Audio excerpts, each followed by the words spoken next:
Good afternoon, ladies and gentlemen. We are officially back. Another episode of Fight Talk with Miller DC, and we're going to be talking some fighting, some recaps as far as UFC 297. Plenty to talk about. And if you're just getting here, the topics on the menu is, for one, who really won? Whether that was Dricus or whether that was, I don't know what's playing in the background. Hold on a second. What's going on here? Wasn't there something just playing? Let me see. Yeah. I think we're good. Okay. Whether it was Dricus or whether it was Sean Strickland, who really won? We'll also be talking about Dana White versus a reporter, and maybe the battle of free speech still exists. We'll talk about Sean Strickland's tweet. Neil Magny versus Mike Malott. Neil Magny once again stopping I don't want to call it hype train, but, kind of upsetting the masses. And then Movsar Evloev beating Arnold Allen. Is he the next featherweight threat? The most boring co-main of all time as far as Pennington versus Myra Bueno Silva. So plenty to talk about. Don't forget to hit the thumbs up. Don't forget to hit the subscribe button. #1 commentary channel on YouTube. And where shall we begin? Well, let's talk about something that's a little bit not off topic. That's not like, it's still considered fighting, but it's more so the MMA media. We saw it first attempted. Let's first talk about MMA media and what they've been doing lately. You saw them trying to bait Sean Strickland, and now they were trying to get good old Dana White. They were trying to get him, to say, hey, are you going to do anything about the way Sean Strickland speaks about reporters or speaks about the public, and just his views could be, I don't know, intimidating. They could be scary.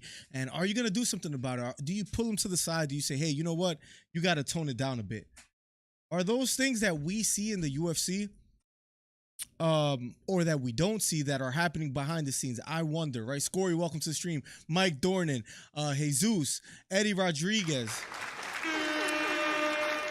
Thank you guys so much for coming through. Yo, what's up, Miller? Sean was robbed. Scory, the first one in the chat. What's up, Scory? We'll talk about all that and more, Scory. So thank you for coming through and appreciate you guys for helping me grow the channel. Let's start off with this clip of Dana White.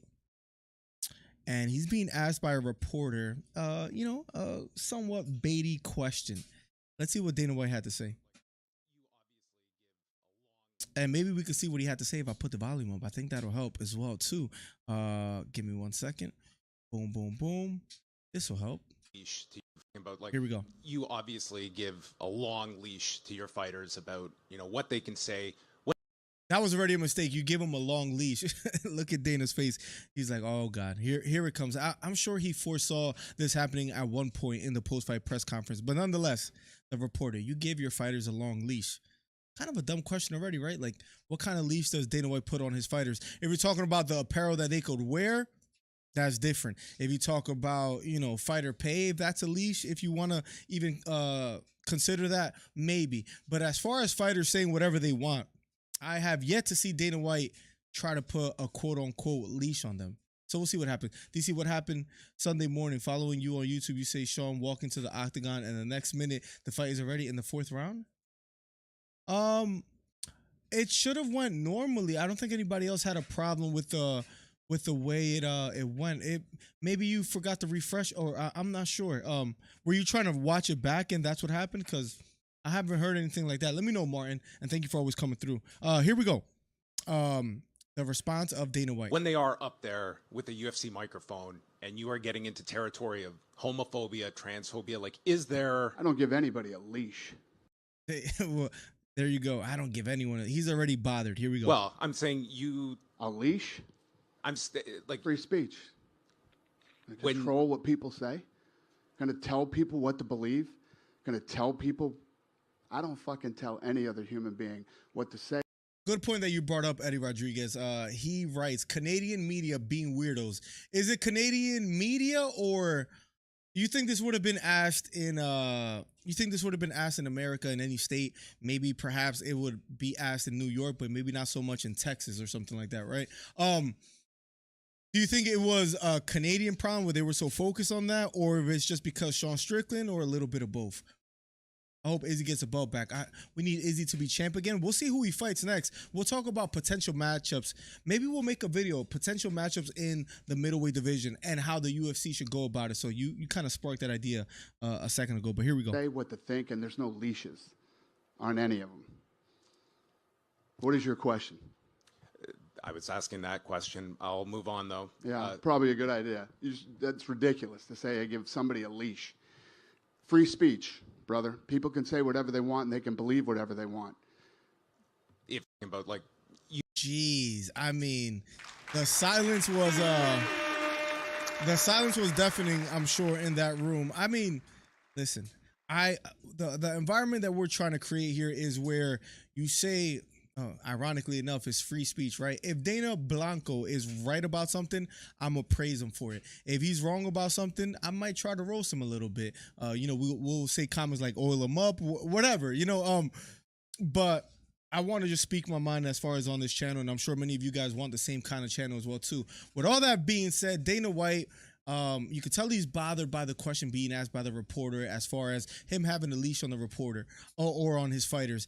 And Dana White doubles down kind of with what Sean Strickland as far as freedom of speech. He should be able to say what he wants, and if you disagree with it, oh well. And a point that we've made on previous videos, and I think it's important to bring up again, but you don't see this in any other sport. Again, if you guys are longtime fans of sports and not just MMA in general, if you follow basketball, if you follow baseball, football.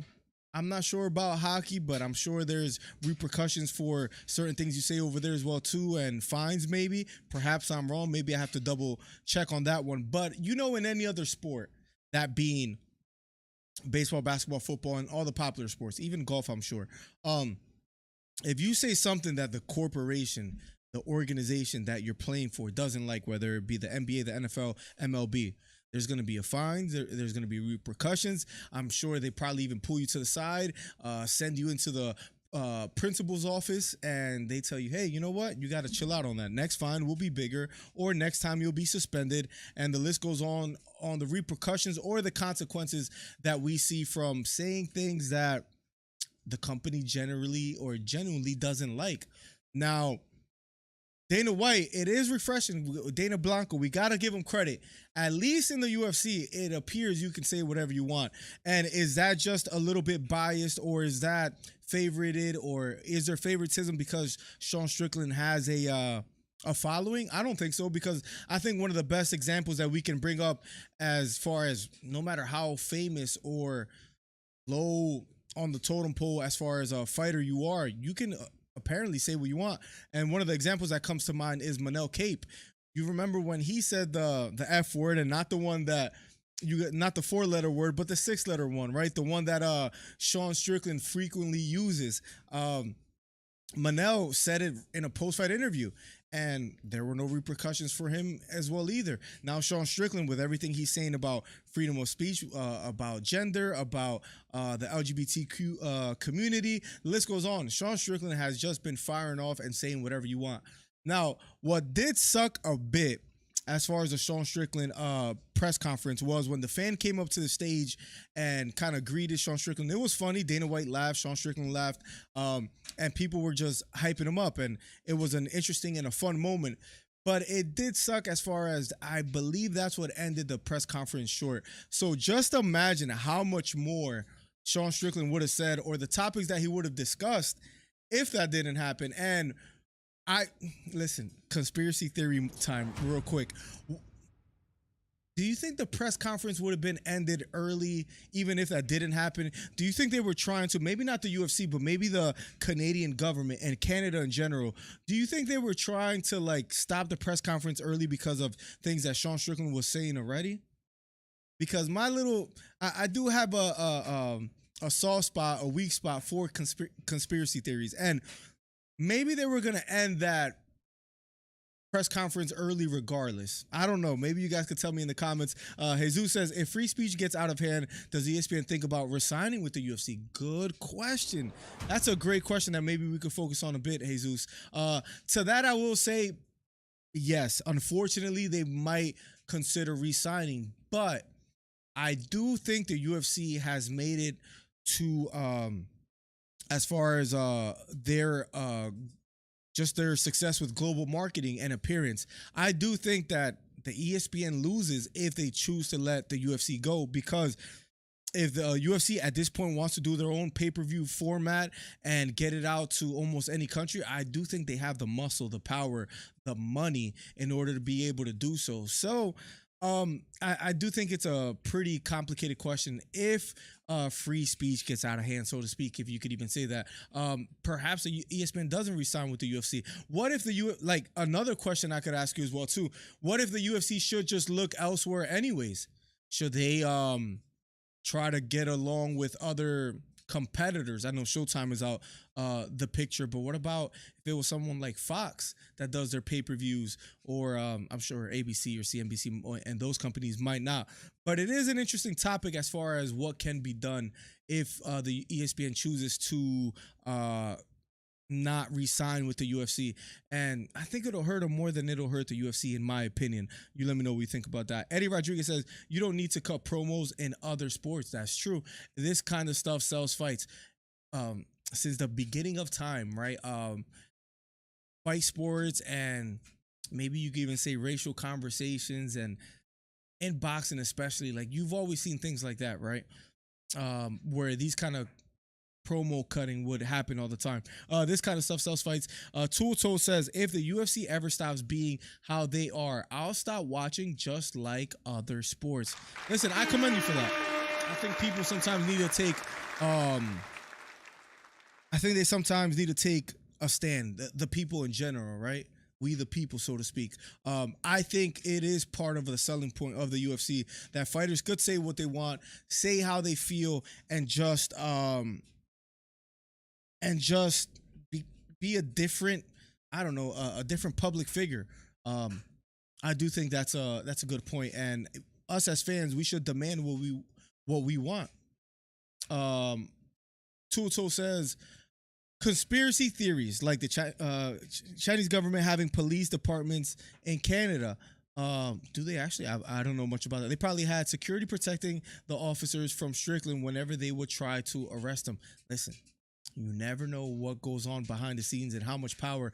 I believe the stadium there in Canada, they were cheering, they were chanting F Trudeau, if I'm not mistaken. Oh yeah, I commentated it, Martin. So I'm not sure exactly why that happened on your end. I'm gonna look back at the VOD and see if I see any issues. UFC will probably 10x as a business in these times. I think they're doing quite well. Remember, they were one of the only ones that stayed open during the pandemic, and that did wonders for them. So we'll see what else happens. But I think they're doing quite all right. Now, moving forward after the Dana White versus reporter topic that we just completed, let's talk about another hot topic, guys, that we talked about previously as well too. Now, in the polls in the chat, I see after 10 votes, Dricus Du Plessis, who really won? 40% for Dricus, 60% for Sean Strickland. Isn't that quite ironic, ladies and gentlemen? I guess majority, and maybe it's not just here, but majority of fans. Yeah, I'll double check and then we'll speak about that again, because I'm not sure why that happened to you, Martin. And I wonder if it's something on my end or something on your end, but I guess we'll see. Going back to who really won, it was a hot topic of discussion after the fight. Many felt that Sean Strickland won instead of Dricus. I scored it 3-2 for Dricus. But I said, even right after the fight, I believe I even said it right before the scorecards were given, where I said, hey, if you give it to Dricus, I'm okay with that. If you give it to Sean Strickland, I'm okay with that. It's not a robbery either way, but I believe Dricus won. And then we get the scorecards. It was a split decision, and the winner being Dricus. We do have 2 voicemails that we'll get to in a second, so be on the lookout for that. I just checked my Google Voice. So I'll be checking that in a second. I'm trying to do a couple things at once, so I apologize. But we're getting better at this podcast game, and I'm enjoying the show so far today, guys. So keep sharing the videos and all that helps the channel out a ton.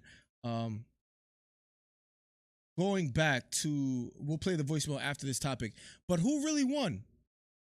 Dricus and Sean Strickland. Now we look at the fight stats. If we could just go over it a bit together. Tuto says 125 Sean Strickland, and he has been consistent with that. Speaking of Tuto, I think maybe the round one could have almost been a clear Sean Strickland. He was dominating with that jab, but then round 2, 3, and 4 is where I would edge it to Dricus. But I mean, look at the stats, how close they are. And I know it's not fair just to go off significant strikes, but that's what this side of the screen represents. And let me see if I could pull it up a little. I think this might help as far as the view. Significant strikes round 1, clear as day for Sean Strickland. Round 2, it was close. Throwing 2 more significant strikes was Dricus, but landing 4 less, right? The percentage was pretty close, but 2, 3, and 4, look how close these rounds were. Again, that's why I said I think it's close, but I edge it to Dricus, but it could really go either way. And a big argument from fans that watch fights is they say to themselves, hey, to be the champ, you have to beat the champ. And I guess what fans mean by that is you have to beat the champ clearly. Did Dricus beat Sean Strickland clearly? Listen, I picked Dricus, but I'm trying not to be biased by any measure. And I'll say, did he beat him clearly? No. And this is me coming from a picking Dricus standpoint. So it would, I guess, favor me to say, oh, you know, he beat him clear 2, 3, and 4. He did enough. Yes, he had more ground control time. He had 2 minutes and 8 seconds of ground control time instead of Sean Strickland having 0. And whether that played a factor in the mind of the judges, I'm sure it played some kind of significant role. But did he beat him clearly? I would say no. And these judges in the past have been controversial. That being Saul D'Amato and Derek Clearly. If you guys remember some of the scorecards they have been on. Did he beat him clearly? I would suggest that no, he didn't. And maybe that's why a lot of fans, again, I was okay with a win either way. Maybe as I'm thinking about this live, maybe that's why they should run it back. I personally like Dricus fighting Adesanya in Africa whenever they're both healthy and they can make it happen. I was suggesting Sean Strickland, if he recovers in time, to fight Khamzat Chimaev for UFC 300. I know it's a reach, and I've been saying that in previous videos, but that's what I would like to see, or how I would like to see it play out. But maybe the most justifiable, maybe the correct thing to do is to have them run it back. And how do you guys feel if that were the case? If both fighters were to be where it's announced that both fighters will be fighting each other, I wouldn't mind seeing that. Maybe you could help Sean Strickland as well too and give him a way better card as far as support, because the lineup, as we think back about that, at least a co-main event, maybe not so much the other fights because Magny was impressive in what he did, but that co-main event was atrocious. That co-main event was despicable, horrible. The last 25 seconds, you had Mayra Bueno Silva laying down on the canvas with her hands behind her head. It was despicable. It was, before that, it was about a 6 out of 10 card, maybe 5 out of 10, and that dropped it down to like a 3.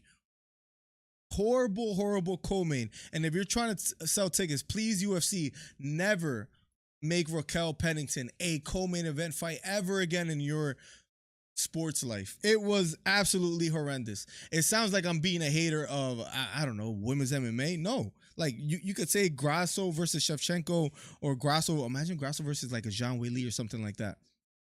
But a 5-round title fight, Mayra Bueno Silva with her hands behind her head laying down, is despicable, horrible. One of the worst, if it's not the worst female fight I've ever seen, because maybe what takes that title is Rose Namajunas and Carla Esparza. But nonetheless, it was despicable. And I'm gonna sound like a hater right now, but I'm just gonna double down. I know Myra lost and she was tired, but I blame Raquel Pennington too. She had the head and arm choke where she could have went for the kill.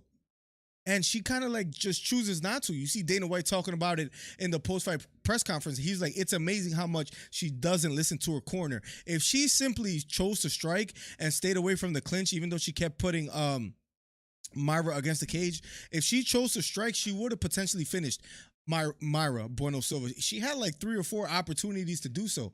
And she just doesn't do it. Joe Davis, who says, Miller, just say you hate women. It was just despicable to watch. Let's catch up with chat. Takedowns have to be advancing. Give me 1 second.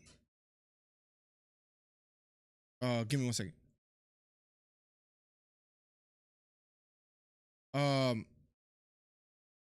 Back to Raquel Bueno Silva, man. That pisses me off, so I almost needed that mental break for a second. Raquel Pennington, just horrible co-main event. Please, UFC, never. I know it was a title fight. I know there was gold on the line. Despicable co-main, and we have some voicemails to get to in a matter of seconds. Let's catch up with chat real quickly before we do so.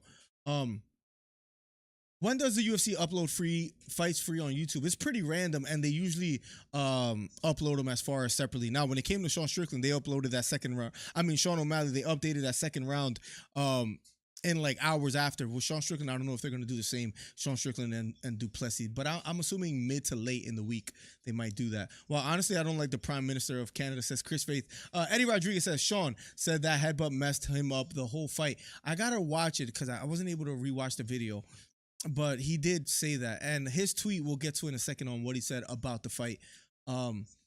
Even though I'm not from Canada, but ever since that Justin guy took over Trudeau, he turned Canada into a huge dictatorship. There's absolutely no freedom of speech in Canada.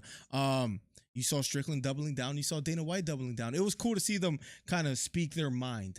2 of the rounds were definitely for Sean. The other 3 were a toss-up, and the judges scored it, at least 2 of them, for Dricus. But did he beat him clearly? I guess. I had it 3-2, but was it a clear 3-2? I think it would be unfair for me to say that it was clear. The amount of shots Sean made Dricus miss too. That's one thing, man. To give some credit and to talk a bit about Sean Strickland, his reflexes and his ability to not get hit is just second to none. Let me see if I could oh man, can I find the Bobby Green? Bobby Green made a point that I would love to bring up on something he said. It came up. Who posted it? I should have bookmarked it. But maybe that's what makes Sean Strickland so special, is the people that he trained with. A lot of boxers like Bobby Green. I don't think he reposted it, right? Tagged. Oh, maybe tagged right here. I wish I would have found it way sooner. Give me a second, guys. It's a real. Was it Crash MMA? If someone could maybe find it for me, but it was Bobby Green talking about Sean Strickland. Let me see if I can look up Bobby Green, Sean Strickland. Maybe it comes up like this. No, I don't know how to look up online. Bobby Green. How do you look up tags? I wanted to show you guys a comment that he made. Can't find it. But nonetheless, he was talking about, let me try Twitter real quick. He was talking about Bobby Green was talking about Sean Strickland, his ability, like his boxing ability. He brings a different style, right?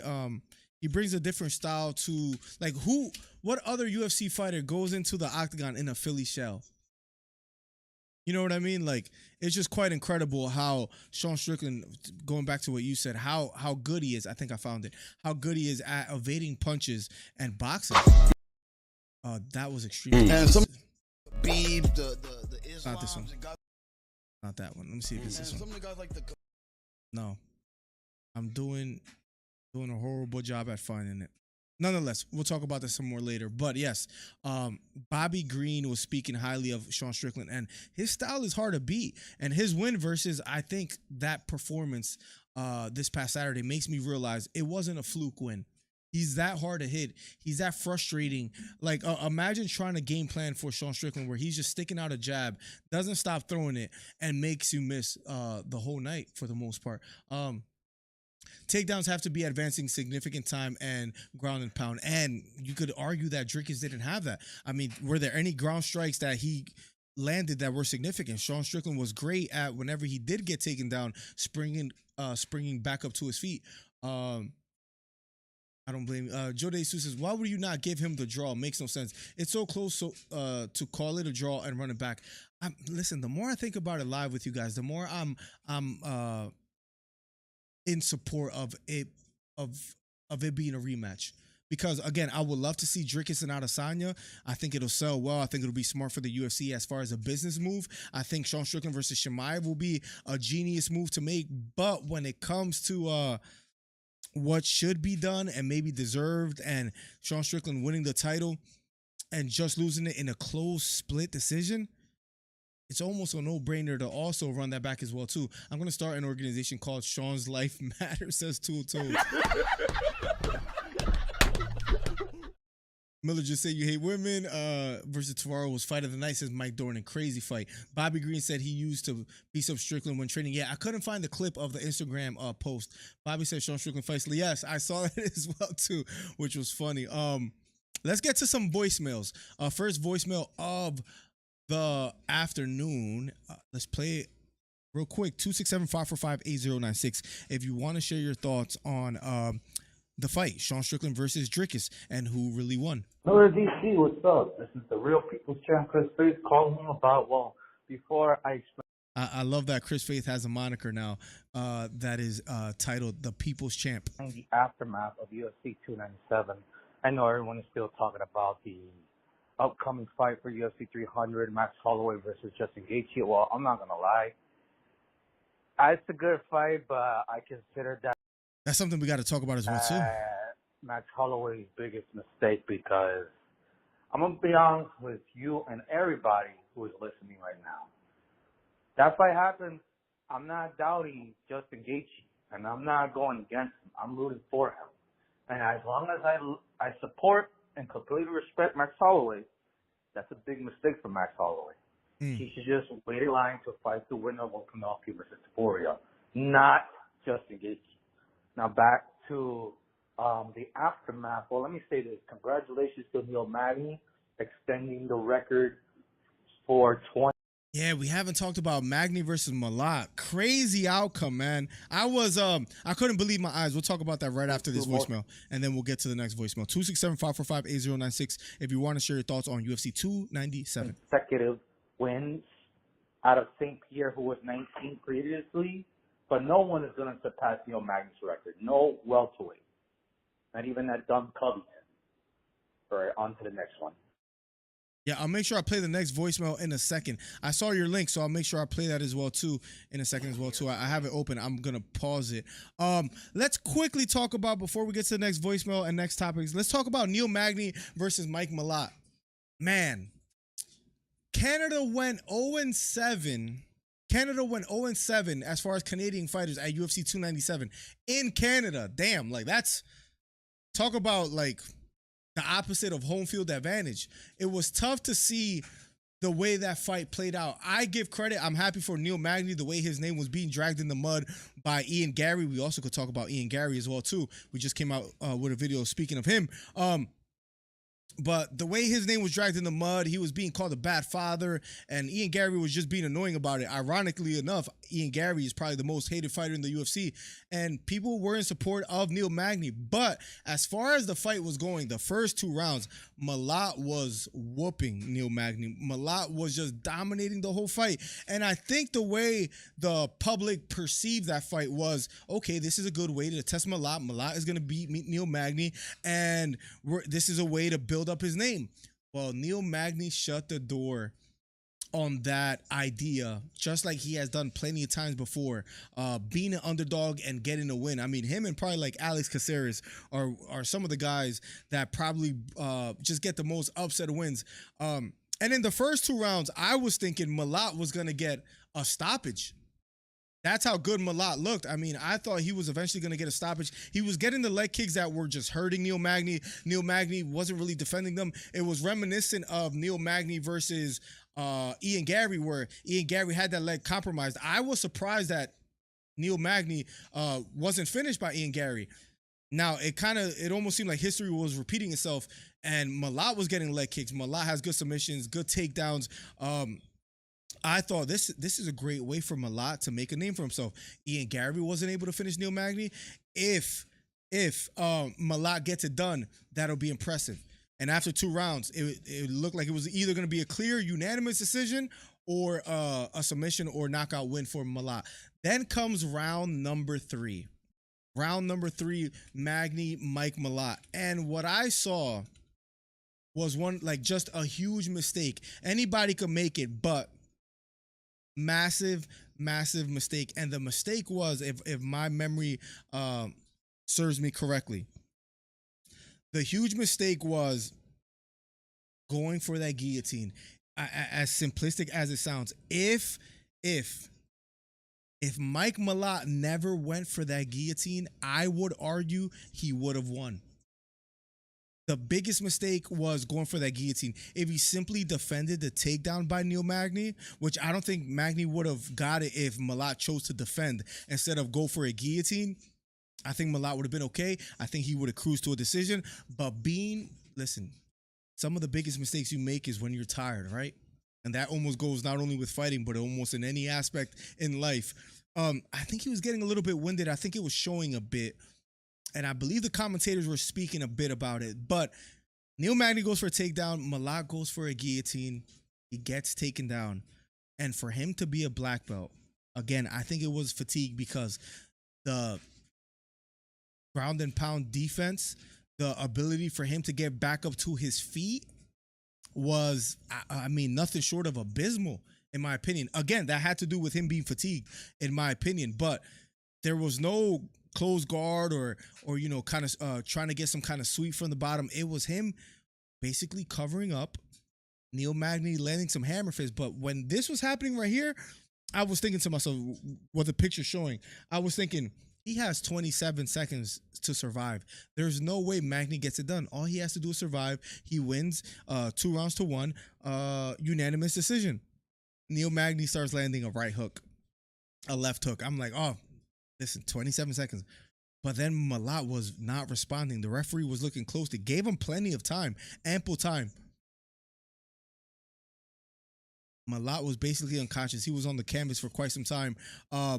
The referee stops it with like 27 seconds left. 24, 23, something along those lines. Good win for Neil Magny. Tough loss for Mike Malat. And if we go to his record now, he's 10-2. After a 4-fight win streak in the UFC. He loses to Neil Magny in that fashion. What do you guys want to see next for Mike Malat? I'm impressed with Neil Magny. Once again, stopping, I guess you could say, an up-and-comer.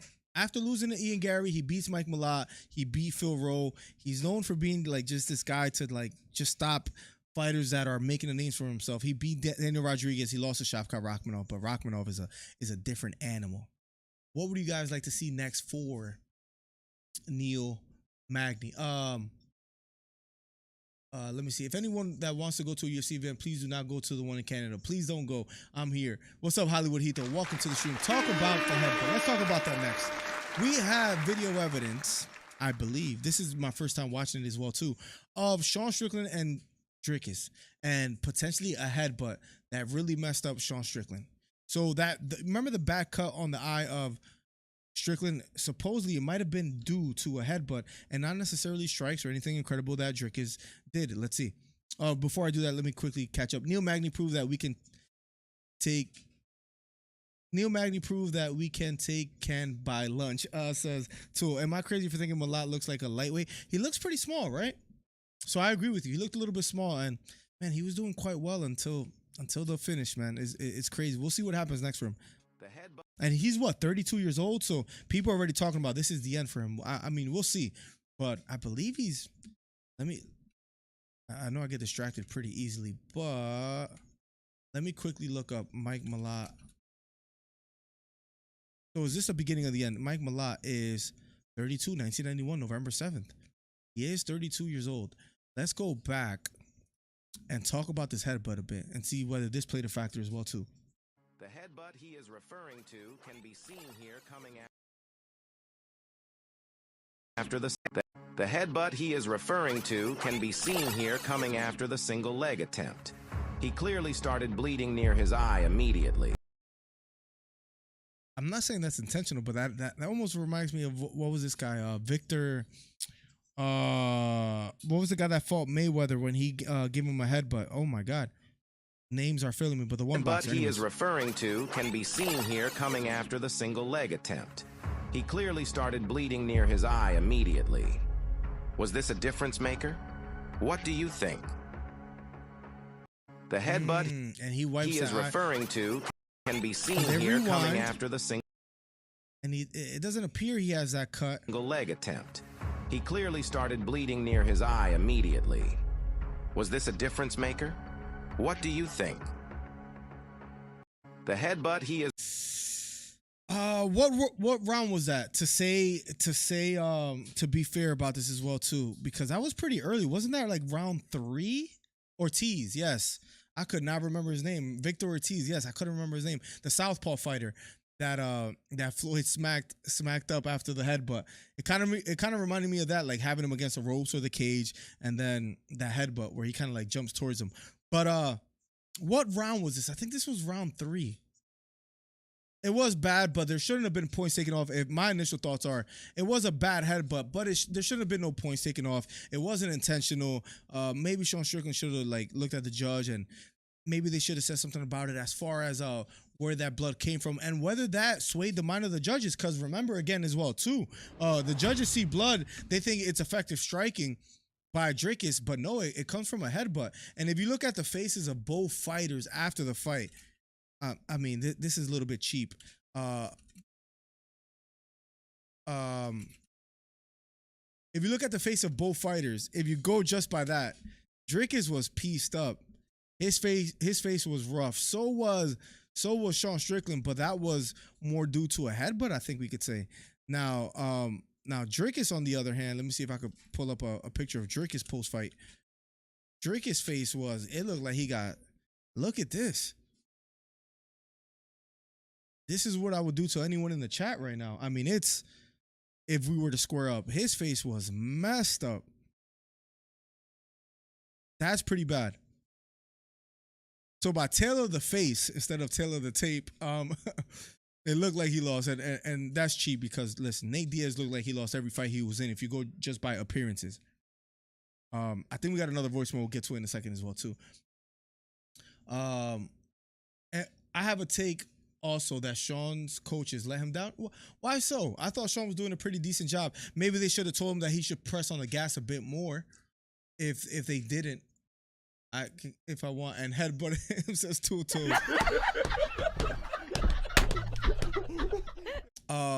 Listen, tail of the face. We might have to start a segment called Tail of the Face, but it does look pretty bad. I'll be honest. His face does look a bit bad, a bit beat up. Now, Sean Strickland did make a comment about this as far as what happened and how he felt. But he was in good spirits. And his comment was, well, F-U-C-K, haha. Man, that headbutt really made it difficult to see. And maybe that's why, if that never happens, maybe he outstrikes Dricus even more than he perhaps did. Difficult to see, but I thought we got the job done. Blood and all. On to the next one. Thanks, everyone who supported me. This guy has 136,000 likes on Twitter. The guy's a global superstar. And I don't even know if I want to head down this path, but is Sean Strickland the biggest star in the UFC right now? Is he the biggest star in the UFC that's active? Of course, that clearly goes to Conor McGregor if you're talking about like of all time or that halfway active or not retired, so to speak. But as far as active fighters in the UFC, is it safe to say that Sean Strickland is the biggest star? Look at any other title holder, and we could go down the list and talk about are they a bigger star than Sean Strickland? Islam Makhachev? I don't think so right now. Who sells more tickets right now? By themselves? Put Raquel Pennington versus Maribona Silva on a co-main for Islam Makhachev. See if that sells well. I don't think Islam is a bigger star than Sean Strickland. Am I mistaken? Pantoja, absolutely not. Sean Strickland, maybe close. Maybe if it's just 16 to 18-year-olds, right? But as far as global star, I think Sean Strickland is a bigger star than Sean O'Malley. Volkanovski, easy for Sean Strickland. Leon Edwards. Listen, Leon Edwards might be the best fighter in the UFC, but he's not a bigger star than Strickland. We can maybe talk about that as well, too. I know that might be a disgusting take for you guys. We can talk about it. Alex Pereira, no. Active fight, John Jones, bigger star?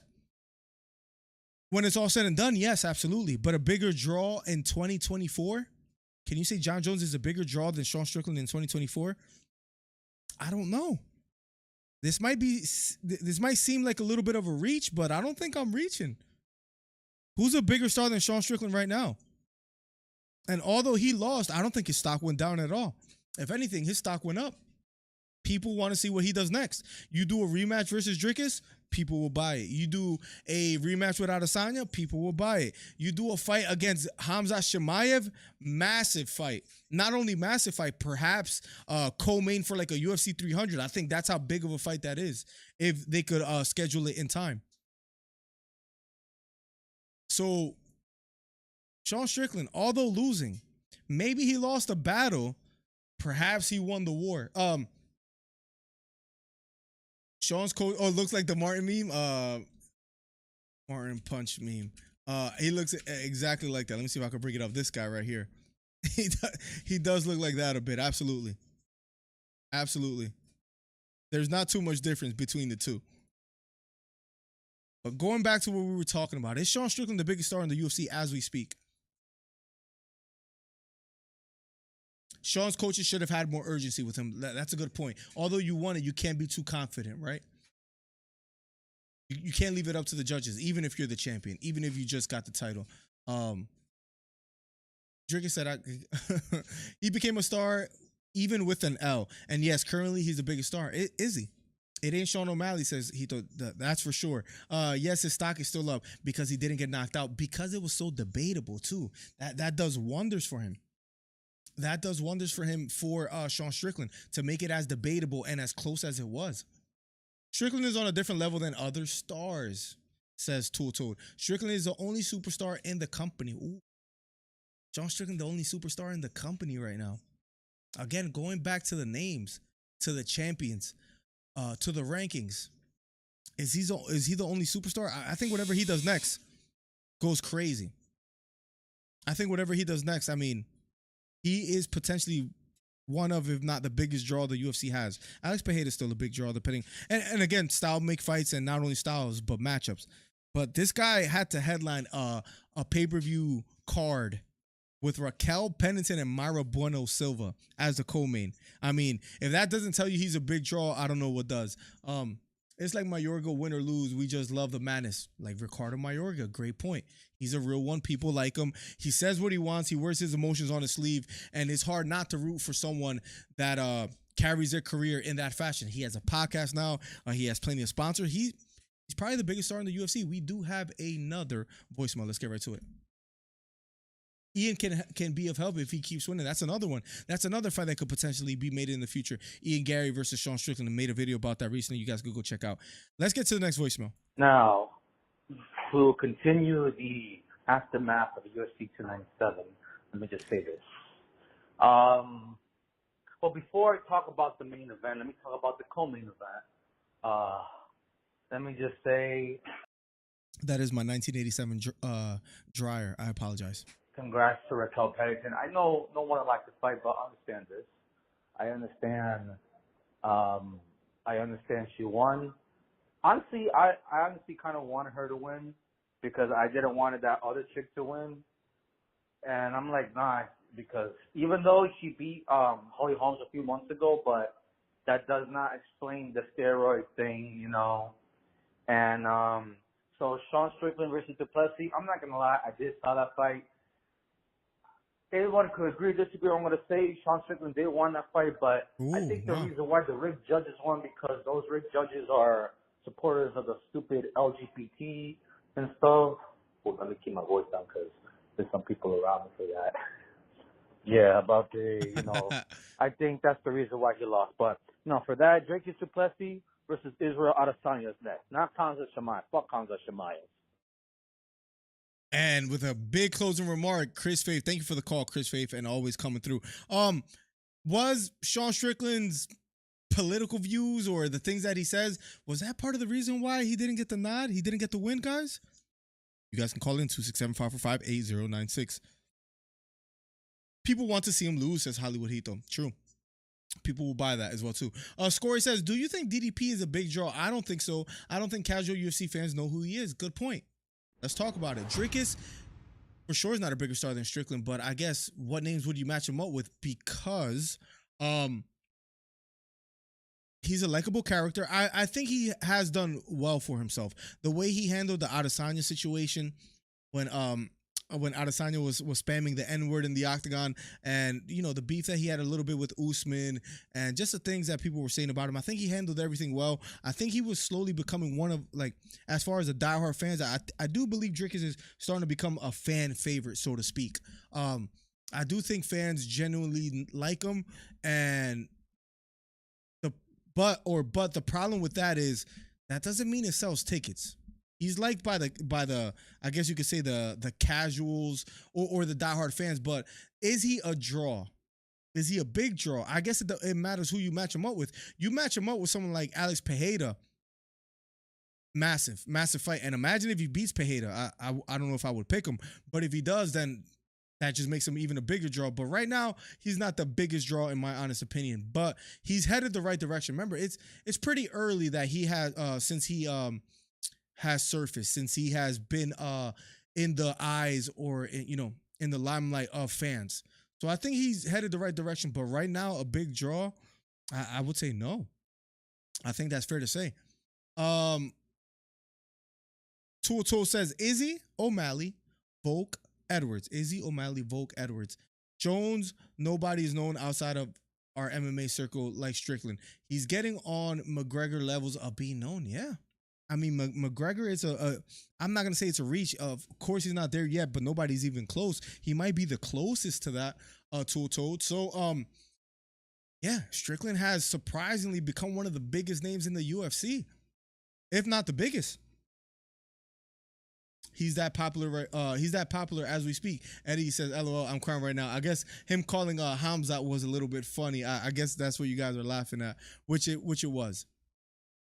As far as who really won, close fight, guys. We got over the Sean Strickland tweet. We talked about Neil Magny. We talked about whether that was one of the most, or if not the most boring co-main event of all time. One more topic before we talk about Sean Strickland a bit more too is if you guys saw the fight with Movsar Evloev and Arnold Allen, how do you feel about Evloev potentially being the future of the featherweight division, or at least I guess you could say the most threatening name in the featherweight division? They haven't updated the rankings. Movsar Evloev, number 9, just defeated Arnold Allen at number 4, and looked quite impressive. Arnold Allen looks like he looked good against Movsar, but Evloev with the wrestling, switching it up, even with the striking as well too. He mixes it up quite well. He's not just a one-trick pony. Is Evloev a real threat?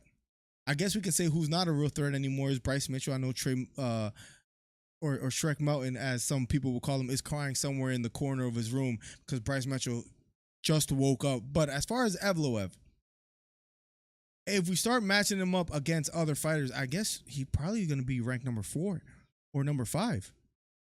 Ilya Topuria ranked at number 5. He's getting the title shot. Would we be opposed, upset? I doubt the UFC does it, but will we be opposed to the UFC giving Evloev the shot next if he, depending on the winner between Topuria and Volkanovski? Because if Volkanovski wins, he's running out of options. He beat Holloway 17 times.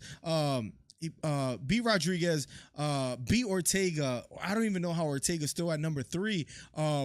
He's running out of names, running out of contenders, and I would suggest that Evloev is a fighter that you could start talking about right now.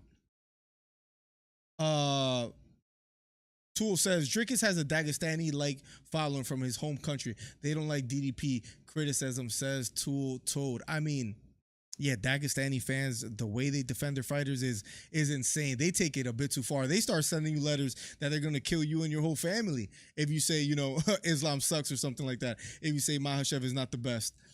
Dagestani fans are second to none as far as craziness. Sean is who Kobe inspires. Sean is who Kobe inspires. Yeah, Kobe. Oh man, the fall of grace that Kobe has had, where I think after the Usman losses, he was still likable as far as he had a big fan base. He was polarizing, but you had to watch him. It's crazy how now this might be a bit of a reach, but we could say that people don't really care what Kobe does next. And that's one of the worst things that could happen to you as a fighter is you could be divisive all you want. You could be polarizing, but people have to care what you do next. People care what Ian Gary does next. Win or lose, probably the most hated. People care what Gary does next. When it comes to Colby Covington, I don't know if you could say the same. Why was he striking so much? Evloev? Is that who you're talking about? Hito Tuoto says Evloev gets finished by Diego Lopez. If Diego Lopez took that fight on short notice and gave him a run for his money. Goddard saved him from the legal knees. Topuria smokes Evloev. Speaking of Topuria, you might be right. Topuria might beat Evloev because he probably won't get the takedowns. Topuria is a problem. And I know that's a random topic to talk about, but I got Topuria beating Volkanovski. That sounds blasphemous. You need me. You need people like me so you can point your fingers. I know it sounds a little bit blasphemous, but I think Topuria beats him. I think Topuria has great takedown defense. Not that Volkanovski is going to be going for takedowns. Now, Topuria might have a tough time taking down Volkanovski if that's a game plan of his, but I think he could go toe-to-toe with Volkanovski. I'm a little bit worried that Volkanovski lands clean, and we'll see how Topuria reacts as far as punching power, but I think Topuria could hurt Volkanovski if he lands clean. It's a little bit of a gamble. I wonder what the odds are going to say. If I had to guess live, Topuria versus Volkanovski, I'm going to say early odds. I'm going to say Topuria is going to be like a plus 175. If it's a little bit higher, I would be surprised. Let's see. Early odds, they got Topuria a plus 130. See? Even Vegas believes pretty strongly in Topuria, and so do I. And part of that perhaps has to do with the way Volkanovski lost in his last fight. And that might be a little bit unfair, but the recency bias behind it, right? He got knocked out. Pretty much got almost knocked out cold. So I don't like betting against Volkanovski, and I am in this moment, but I think that plays in the back of Vegas' mind. Volkanovski just got knocked out cold. Topuria has looked exceptional as of recent. Listen, we've seen so many fighters lose their titles and their esteem. We just saw Sterling lose to O'Malley. Who else? We saw Usman losing to Leon Edwards, right? And then Leon Edwards defended as well too. We saw Adesanya. Nobody saw Adesanya beating Sean Strickland and or losing to Sean Strickland, and Sean Strickland gets it done. I'm just saying we've been seeing the changing of the guard so much. I think in 2024, early 2024, that's our next pay-per-view as well too. I think the next changing of the guard, sadly, actually not so sadly, I love Volkanovski, but let's be honest, that guy has had the title for quite some time. We're ready for change. We were ready for change when Usman had the title. I'm sure there's some Usman fans out there. We're ready for change. And by ready for change, I mean, I wouldn't be mad if Topuria gets it done. And I think I speak for almost all of us that it would be nice to see a new champion in the featherweight division, because that opens up the door for Max Holloway to fight for the title again, where it's not redundant or where we're not saying, oh, Holloway again. No, it opens up the door. Now, Holloway might not survive after the Justin Gaethje fight. That's another man. There's so many narratives, so many stories in the UFC right now. The UFC is exciting right now. And they were, I think we were in a place where we were saying to ourselves, man, they're lacking stars. I think there's enough narratives where like there's good enough hype, but Holloway is fighting Gaethje next. I'm scared for the man. There's no other way to say it. I'm terrified for Max Holloway, man. a legend in his own right. The knockout that he had against Chen Sung Young was impressive. The man has an iron chin, and his chin has passed every test that he has been in the UFC. I think this is gonna be another. Give me 1 second. I think this is gonna be another. What's the example that I wanted to use? Another Ferguson versus Gaethje kind of moment, where Ferguson was never the same. I hope I'm wrong. Just like I was hoping to be wrong about Derrick Lewis, but I wasn't. Just like I called it with Leon, just like I called it with O'Malley and Sterling. List goes on. But anyways, I hope I'm wrong, but I have a funny feeling this fight will be the same as what happened to Tony Ferguson, where after this fight, Holloway is never the same again. I hate that I feel that way. You need people like me. You need people like me so you can point your finger. Gaethje is there to be hit. He's gonna take some shots. If he wins, I would love for people to be like, damn, what did you say about Holloway before? Trust me, I will deserve every criticism and all the heat that comes behind it if Holloway wins. By the way, that it might sound like I'm disrespecting Holloway, but again, if it goes the way that I believe it's gonna go, that being Holloway gets demolished by Gaethje, I truly, strongly feel he will not be the same fighter. He will not be the same fighter. Ferguson had an iron chin. Gaethje touched that chin a multitude of times. He was never the same. This is a 5-round fight. And do we put any faith in Holloway stopping Gaethje? I don't think so. I don't think he has the power to stop Gaethje. Gaethje has been, a little bit chinny in other aspects, and he has been hurt before. I just don't think Holloway has that kind of power to keep Gaethje off of him. I'm a little bit worried, a lot of bit worried for Holloway, and for the UFC to make that fight, they should be ashamed of themselves. That shouldn't have happened, and that will be on UFC 300. And credit to the UFC, the card wasn't looking that good. I'm not saying it's where it should be at. But now we have a lineup. Now we have Gaethje, Holloway, Zhang Weili versus Yang Xiaonan. That's a title fight. That's good. But that wasn't enough at the moment when they announced that fight. You have Prohaska versus Rakic. Not the craziest fight, but good fight. I actually like Cater versus Sterling a lot. Bo Nickel versus Cody Brundage. I doubt Neil Magny's gonna.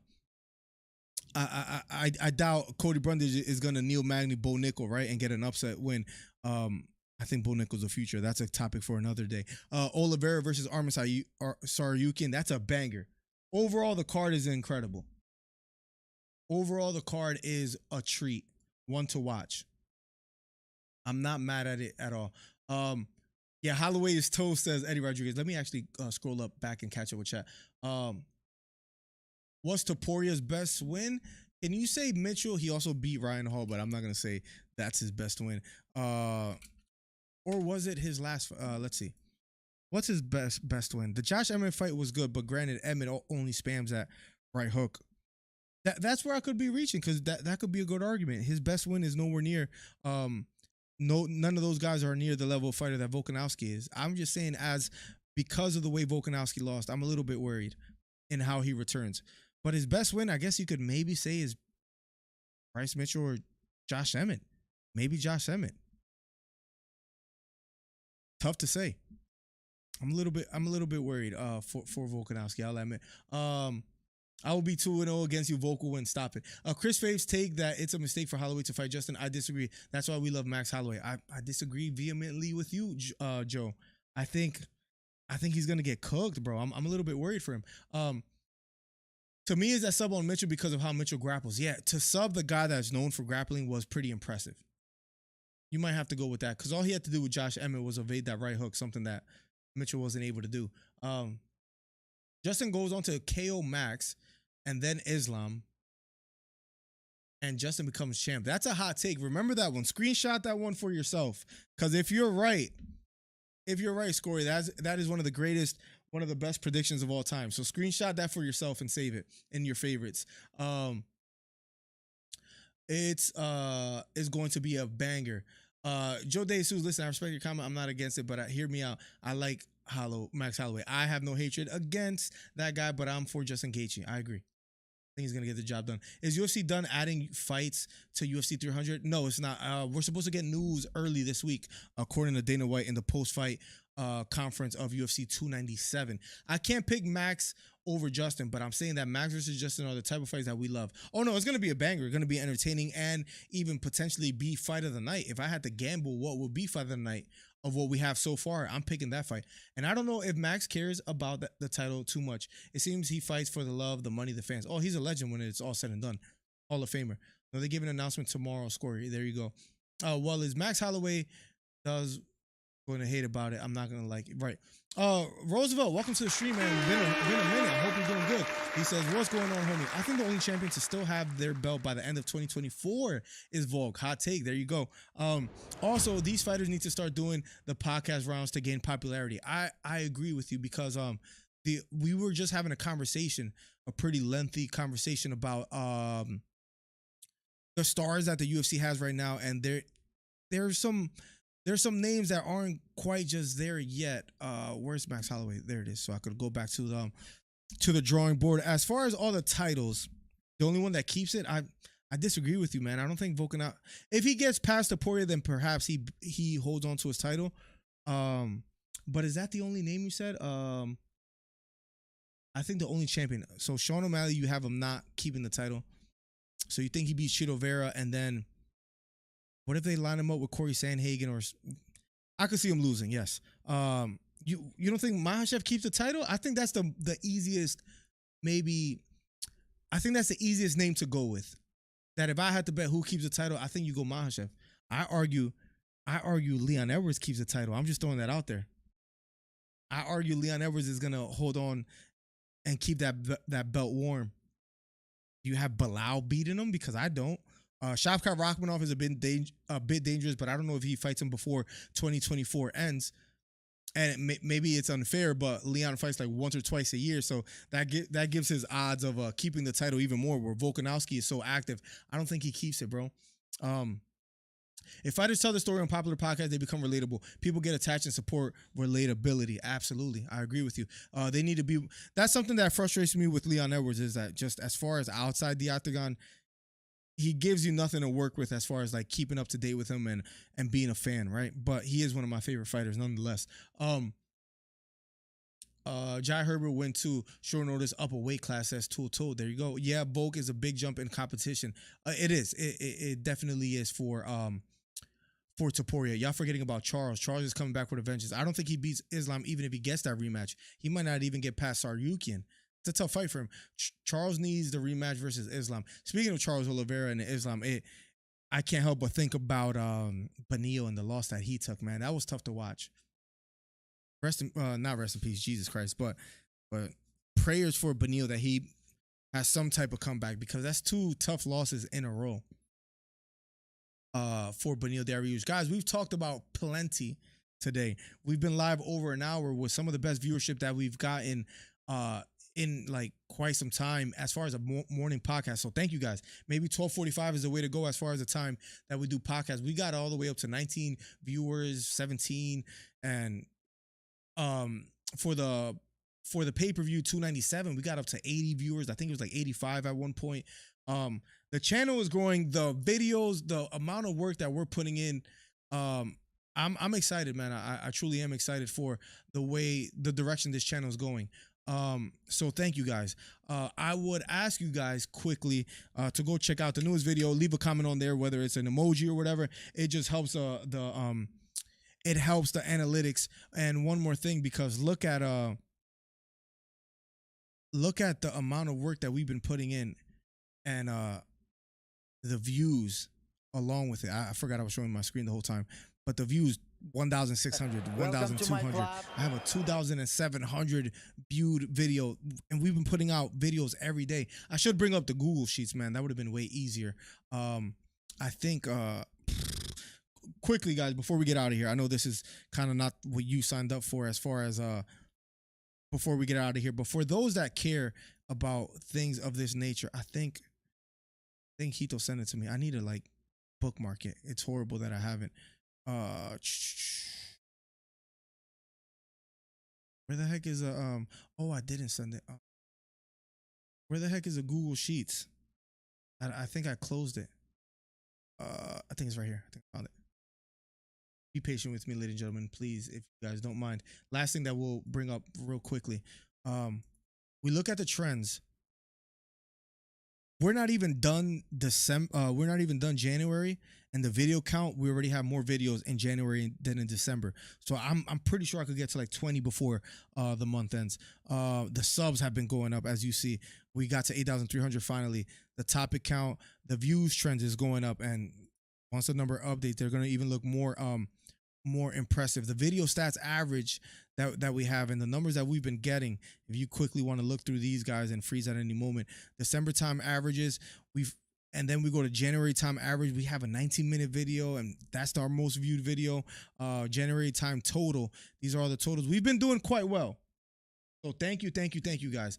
I put the last video, go leave a comment on there so we could keep hitting the algorithm. Great show as always. Thank you, Eddie. Oliveira had the craziest run since McGregor. That was, people were calling him a quitter, and just a comeback that he has done was just impressive. So credit to him. Drake had a bet on Strickland. For sure DDP was going to win, says Bear Strong. Bear Strong, welcome to the community. Thank you so much for subscribing. #1 commentary channel on YouTube. Yeah, Drake, when Drake bets, I mean, he kind of broke the curse. I forget what fight that was. Was it Adesanya Pereira? I think for Adesanya Pereira, he bet Adesanya. And he perhaps broke the curse there, but then again, he's right back into original fashion. #1 commentary channel on YouTube. Go, I'm spamming the video in chat. Go watch that video. Leave a comment. It helps out the channel immensely. #1 commentary channel on YouTube. Podcast tonight,